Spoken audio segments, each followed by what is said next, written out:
방금 보신 대로 전셋값이 크게 하락하면서 기존 세입자에게 신규 거래를 통해 보증금을 돌려주기 어려운 역전세난이 심각해지고 있습니다.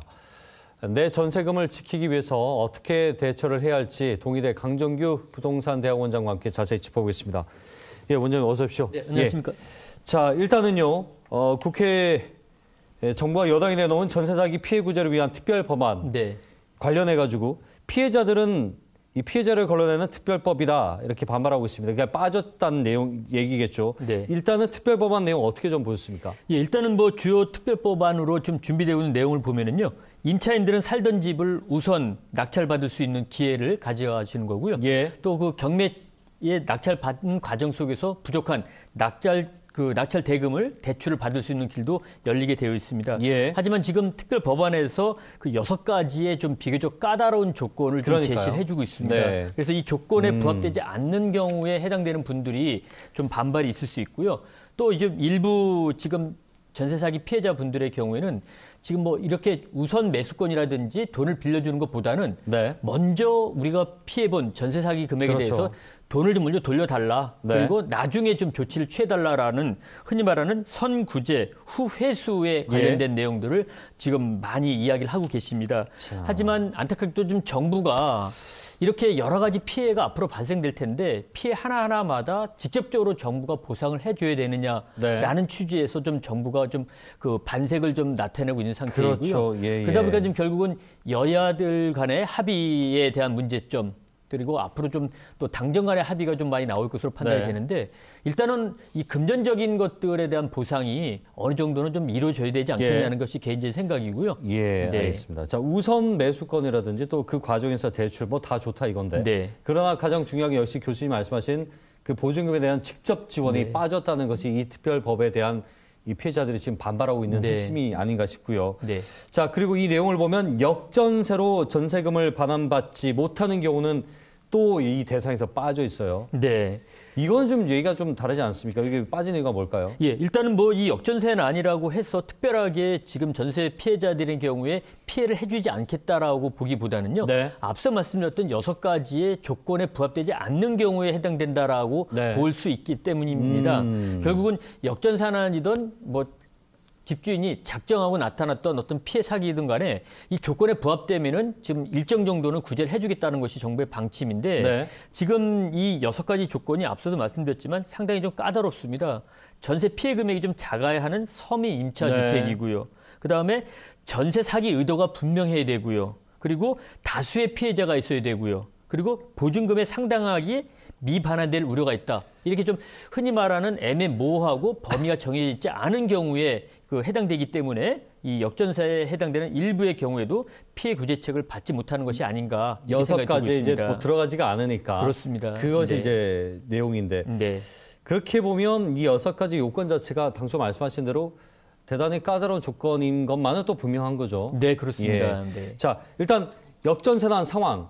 뭐 2년 전에 전세가 5억이었는데 갑자기 눈 뜨니까 3억이 됐어요. 그러면 이제 5억을 받아야 되는 선 세입자가 받지 못하는 상황이 된 거 아닙니까? 왜냐하면 새로 들어오는 사람한테 받아야 되니까. 상황이 어떻습니까, 지금? 예, 지금 최근에 1분기 우리 부산 지역의 아파트만 봤을 때 그 전세 거래된 것들을 보면은요. 10건 중에 7건이 2년 전에 전세 가격보다 하락해서 계약이 됐다라고 합니다.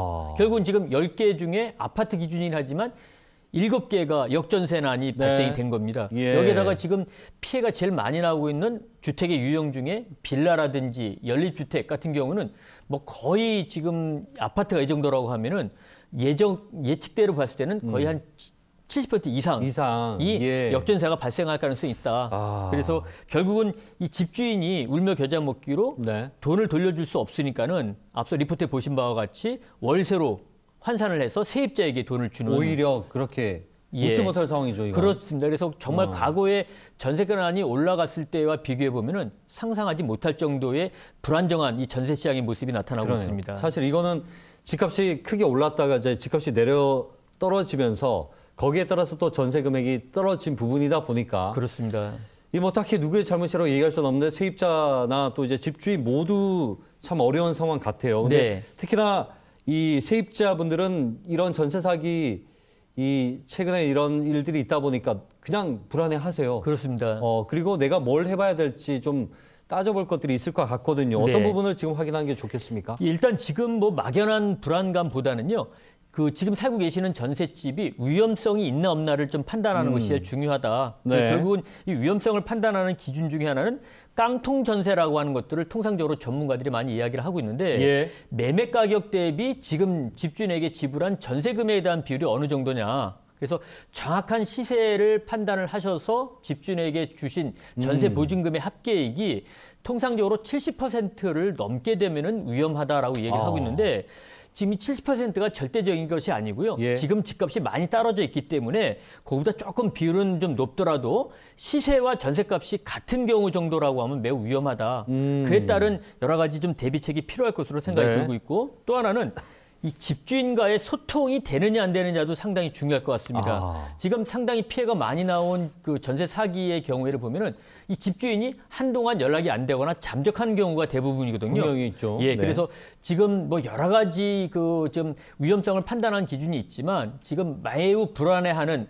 우리 시청자분들의 경우에는 깡통 전세 여부 그리고 집주인과의 소통이 되느냐 안 되느냐를 좀 먼저 살펴보실 필요가 있겠고 집주인이 소통이 되신다라고 하면은 집주인도 어떻게 보면 하나의 선의의 그 피해자일 수 있거든요. 네네. 그래서 좀 소통을 하시면서 여러 가지 좀 대비를 하시는 것들이 중요하다 생각이 들고 사실은 있습니다. 뭐 평소에 전세 한번 들어가면은 웬만해서는 그렇습니다. 그냥 따로 연락할 일이 없기 예, 때문에 네. 그러나 지금은 이 집에 대한 시세를 한번 확인을 해보고 또 연락이 되는지 한번 좀 연락을 해보고 네. 이런 최선의 조치가 필요하다는 거. 네. 또 한 가지는 그 지금 임대차 3법에 따라서 이제 2년 더 갱신할 수 있지 않습니까? 네. 그 경우에 집주인은 지금 나가지 않게끔 잡으려고 하고요. 네. 그런데 여기서 이제 난 나가려고 하는데 금액을 오히려 깎아주는 경우가 있어요. 네. 깎고서라도 있어라. 네. 이런 경우는 어떤 게 좋습니까? 예, 일단은 뭐 단언할 수는 없는데 앞서 말씀드린 것처럼 지금 살고 계시는 전세주택이 깡통 전세에 해당되느냐 여부를 판단하실 필요가 있다. 그래서 네.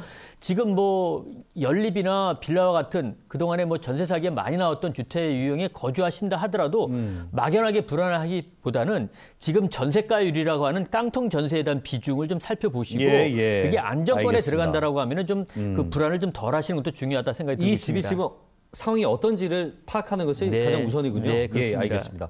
자, 지금 문제는 하반기에 더 심해질 수도 있다라는 관측이 우리가 앞서 봤듯이 실제로 그렇습니까? 어떻습니까? 예, 지금 전세 피해자들을 보면은 2021년, 즉 2년 전에 전세값이 제일 높아가고 전셋집이 없을 때 계약하신 분들의 피해 사례가 많거든요. 예. 그래서 지금 2년이 지난 지금 시점, 또 앞으로 계약갱신 청구권이 또 2년 후에 다시 사용되는 2년 후에 또다시 이 전세 사기에 대한 우려가 또 나올 수 있다. 이렇게 생각이 들고 있습니다. 마지막으로요. 자, 우리 세입자 입장에서 지금 또 당장 전세 계약을 새로 하셔야 되는 분들이 있어요. 네. 이분들이 좀 챙겨야 될 부분을 정리해 보죠. 예, 일단은 제일 뭐 여러 차례 말씀드리지만 깡통 전세에 대한 여부, 그리고 대항력을 갖췄는지의 여부. 대항력이요. 예. 그리고 이것도 저것도 하실 수 없을 경우에는 그 집이 전세 보증금 반환보험에 가입이 가능하냐, 가입하지 않느냐.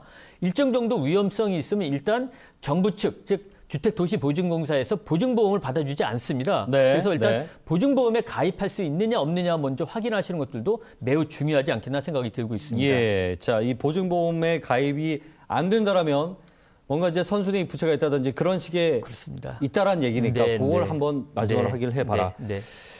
알겠습니다. 오늘 말씀 여기까지 듣겠습니다. 고맙습니다. 네, 감사합니다. 네, 동의대 강정규 부동산대학원장과 함께 얘기 나눠봤습니다.